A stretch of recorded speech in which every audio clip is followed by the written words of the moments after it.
it's Lee from coloringqueen.net, and today I want to review Pop Manga by Camilla de Errico. And I cannot believe that I have not reviewed this book.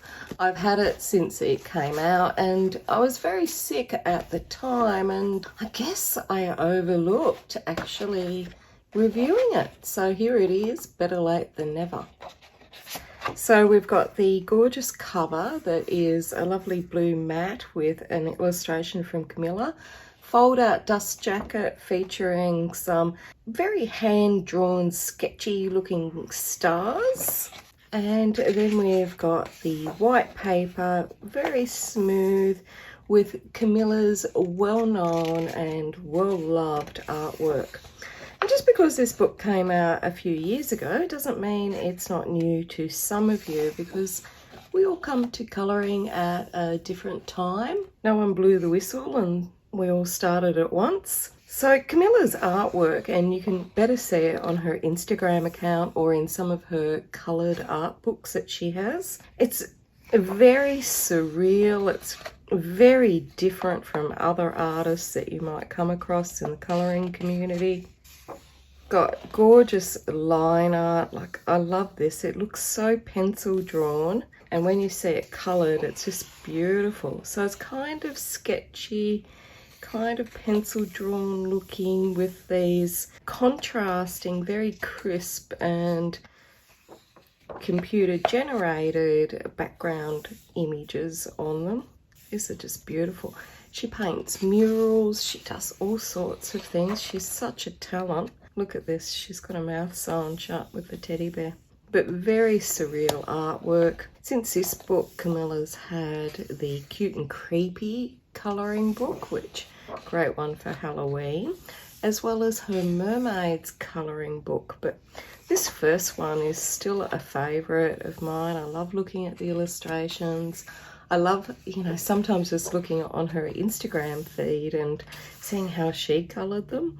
And of course how colourists around the world have interpreted her beautiful style. So it's got a hand-drawn, sketchy feel to it. Some of the lines are a lot finer than others, and some have more fiddly bits on them than others. So there's different levels of complexity no matter what mood you're in. There's some images that look like they've been computer drawn. They're sharper and crisper. The paper is a lovely white and it's a medium quality, very smooth. Now, if you were using water-based markers on this, I would test it out on a page that you don't like, or one of those introductory pages or copyright pages, just to make sure that there is no leakage, because some of us use more water than others, or more ink. Now, if you're using alcohol markers, it's going to bleed through onto the other side of the paper. This paper is not designed for alcohol-based markers, so you will ruin the image on the other side if you wanted to go that way. Aren't they gorgeous? I really must get into this book. You really must use it. Her artwork is so beautiful. Some of them she's got a bit of a background in, others not so much. And throughout you'll find those little cloud bubbles from her with little notes. Look at the soulless eyes. A very steampunk girl.